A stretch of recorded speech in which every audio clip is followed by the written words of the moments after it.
Quantum mechanics में हम लोग उस विश्व के बारे में जानकारी प्राप्त करते हैं जिसको हम लोग अपनी आँखों से नहीं देख पाते हैं।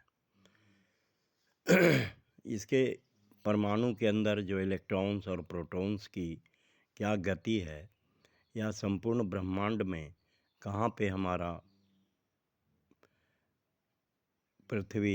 हमारी पृथ्वी और चंद्रमा और सारे ग्रह उपग्रह के पोजीशन है, इसके हम लोग जानकारी क्वांटम मैकेनिक्स के द्वारा लेते हैं।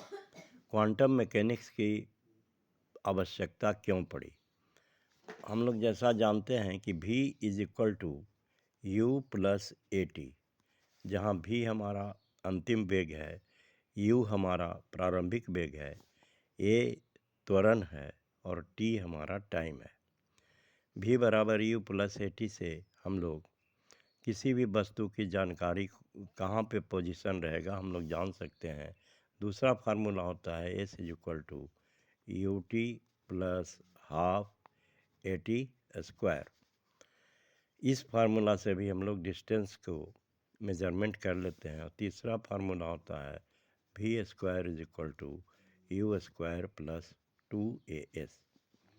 तो वास्तव में ये हमारा जो है वो क्लासिकल मैकेनिक्स है। क्लासिकल मैकेनिक्स से हम लोग उस विश्व के बारे में जानकारी प्राप्त करते हैं जिसको हम लोग अपनी आँखों से देख सकते हैं। लेकिन जब हम लोग परमाणु की बात करते हैं तो वहाँ पे ये मैकेनिक्स काम नहीं करता।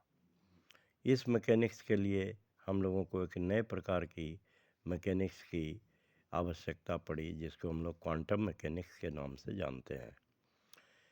दूसरे शब्दों में हम लोग यह कह सकते हैं कि जहाँ पे हमारा ये formula V = U + AT, S = UT + ½ AT², V² = U² + 2AS जहाँ पे हमारा फेल कर जाता है, वहाँ से हमारी क्वांटम मैकेनिक्स की शुरुआत होती है।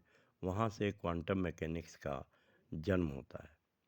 और क्वांटम मैकेनिक्स अगर हम लोग पढ़ते हैं तो क्वांटम मैकेनिक्स से सारे उन वस्तुओं के बारे में जानकारी प्राप्त कर लेते हैं जिसको हम लोग अपनी नग्न आँखों से नहीं देख पाते हैं।